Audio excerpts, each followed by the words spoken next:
Hi all, എല്ലാവർക്കും നമസ്കാരം. ഇന്ന് ഞാനൊരു കഥ പറയാം. ഒരു മലയുടെ മുകളിൽ താമസിക്കുന്ന ഒരു കർഷകനുണ്ടായിരുന്നു. ആ മലയ്ക്കൊരു പ്രത്യേകതയുണ്ട്. അവിടെ ഇടയ്ക്ക് കൊടുങ്കാറ്റ് വീശും അവിടെ നാശനഷ്ടങ്ങൾ ഉണ്ടാകും.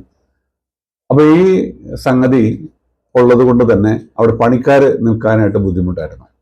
അപ്പോൾ കർഷകൻ ഇങ്ങനെ പലരോടും അന്വേഷിച്ചിട്ടും ഒരു തൊഴിലാളികൾ പോലും അവിടെ ജോലിക്ക് നിൽക്കാൻ തയ്യാറായില്ല. ഒരു ദിവസം ഒരു തൊഴിലാളി അവിടെ വന്നു ചേർന്നു. അപ്പോൾ ആ തൊഴിലാളി ഈ കർഷകനോട് പറഞ്ഞ ഒരേ ഒരു കണ്ടീഷൻ, എത്ര വലിയ കാറ്റ് വന്നാലും ഞാൻ എണീക്കത്തില്ല, അപ്പോൾ അന്നേരം എന്നെ ശല്യപ്പെടുത്തരുത് എന്ന് പറഞ്ഞു. കർഷകന്റെ മുന്നിൽ മറ്റു മാർഗമൊന്നും ഇല്ലാത്തതുകൊണ്ട് കർഷകൻ ഈ കണ്ടീഷൻ അംഗീകരിച്ചുകൊണ്ട് അയാളെ അവിടെ പോസ്റ്റ് ചെയ്തു. കർഷകന്റെ നിർദ്ദേശാനുസരണം ആ തൊഴിലാളി നന്നായി ജോലി ചെയ്തു. നല്ല മിടുക്കനായ തൊഴിലാളിയായിരുന്നു. നല്ലതായിട്ട് എല്ലാ കാര്യങ്ങളും ചെയ്യുന്ന തൊഴിലാളിയായിരുന്നു. അപ്പോൾ ആള് അവിടെ തൊഴിൽ ചെയ്ത് കുറേ നാളുകൾ അവിടെ ജീവിച്ചു. ഒരു രാത്രിയായപ്പോൾ ഇതുപോലെ വലിയ കൊടുങ്കാറ്റ് അവിടെ ഉണ്ടാവുകയാണ്. അപ്പോൾ കർഷകൻ ആധിയായി, കാരണം ഇതൊക്കെ നഷ്ടപ്പെട്ടു പോകുമല്ലോ. മുൻപൊക്കെ അങ്ങനെ സംഭവിക്കാറുള്ളതുകൊണ്ട് പുള്ളിക്ക് പേടിയായി. പുള്ളി വേഗം തന്നെ പോയി തൊഴിലാളിയെ വിളിച്ചെണിപ്പിക്കാൻ ശ്രമിക്കുകയാണ്.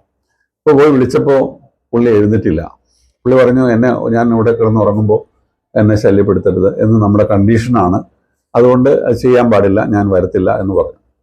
അപ്പോൾ കർഷകന് അത് വലിയ പ്രയാസമായി. അദ്ദേഹം ഈ തൊഴിലാളിയെ വഴക്ക് പറഞ്ഞുകൊണ്ട് പുറത്തേക്ക് ഇറങ്ങി തന്റെ കൃഷിയിടവും അതുപോലെ കന്നുകാലികളുള്ള സ്ഥലത്തേക്കൊക്കെ പോയി ചെല്ലുകയാണ്. അവിടെ ചെന്ന് നോക്കുമ്പോൾ അതെല്ലാം വളരെ സേഫ് ആയിരിക്കുന്നത് കാണാൻ സാധിച്ചു. അതിനുള്ള പ്രിക്കോഷൻസ് എല്ലാം ഈ പുതിയ തൊഴിലാളി വളരെ കൃത്യമായി ചെയ്തിട്ടുണ്ടായിരുന്നു. കന്നുകാലികൾ സെക്യൂർ ആയിരുന്നു. കൃഷിയിടത്തിൽ നാശങ്ങളില്ലാത്ത രീതിയിൽ അവിടുത്തെ ആവശ്യമില്ലാത്ത വസ്തുക്കളെല്ലാം മാറ്റിക്കൊണ്ടവിടെ ബുദ്ധിമുട്ടുകളില്ലാത്ത രീതിയിൽ സംരക്ഷിക്കപ്പെട്ടിരിക്കുന്നു. അപ്പോഴാണ് കർഷകന് മനസ്സിലായത്, കാറ്റടിക്കുമ്പോൾ എന്നെ ശല്യപ്പെടുത്തരുതെന്ന് ഈ കർഷകൻ പറഞ്ഞത് എന്നത് മനസ്സിലായി.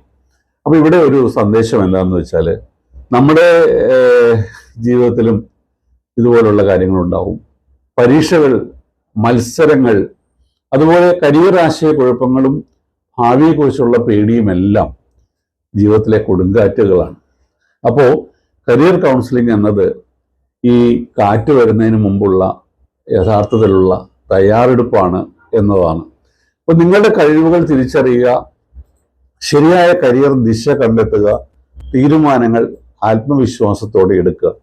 അങ്ങനെ തയ്യാറായാൽ ജീവിതത്തിലെ കൊടുങ്കാറ്റുകൾ വന്നാലും നിങ്ങൾക്കതിനെ ശാന്തമായി നേരിട്ടുകൊണ്ട് നന്നായി ഉറങ്ങാൻ സാധിക്കും. കൃത്യമായ കരിയർ വഴി തിരഞ്ഞെടുക്കാൻ career Edumate. Okay, thank you. വീണ്ടും കാണാം. എൻ്റെ ചാനൽ സബ്സ്ക്രൈബ് ചെയ്യാത്തവർ സബ്സ്ക്രൈബ് ചെയ്യുക, ഫോളോ ചെയ്യുക. നമുക്ക് വീണ്ടും കാണാം. Thank you.